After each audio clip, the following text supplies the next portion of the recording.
Counting కి countdown మొదలు కాబోతోంది. జూన్ 4న ఉదయం నుంచే ఓట్ల లెక్కింపు షురూ అవుతుంది. మొదట పోస్టల్ బ్యాలెట్ ఓట్లు, ఆ తర్వాత ఈవీఎంల ఓట్లు. సో ఇలా కౌంటింగ్ పూర్తయిన తర్వాత తొలి ఫలితం ఏ నియోజకవర్గం నుంచి రాబోతోంది? ఆలస్యమే అసెంబ్లీ సెగ్మెంట్స్ ఏది?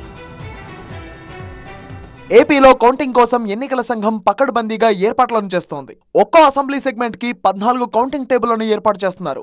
ఒక్కో రౌండ్ కౌంటింగ్ కు దాదాపు అరగంట సమయం పట్టనుంది. ముందుగా ఆర్మీలో పనిచేసే వారి ఓట్లను electronic transmitted postal ballot system ఆధారంగా లెక్కిస్తారు. ఆ తర్వాత పోస్టల్ బ్యాలెట్ ఓట్లను కౌంట్ చేస్తారు. ఈవీఎంల లెక్కింపు స్టార్ట్ చేసి సాయంత్రం 6ంటికి కౌంటింగ్ పూర్తి చేస్తారు.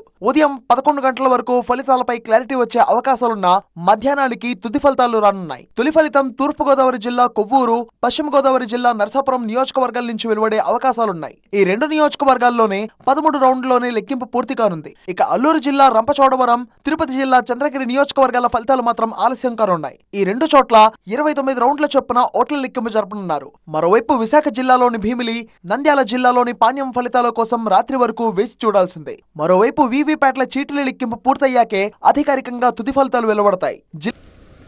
సో 26 రౌండ్ కౌంటింగ్ అంటే ఈవినింగ్ 6 కల్లా పూర్తి అయిపోతుంది. Most of the counting would be over by 2 o'clock EVM counting.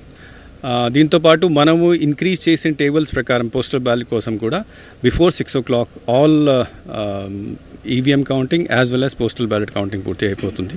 దీని తర్వాత ట్యాబ్యులేషన్కి సర్టిఫికేట్ తయారు చేయడానికి సమ్ ప్రాసెస్ ఇస్ దేర్. తర్వాత వీవీప్యాట్ కూడా 5 కౌంట్ చేయాలి. So most probably we're thinking by 9 o'clock we'll be able to complete the whole process.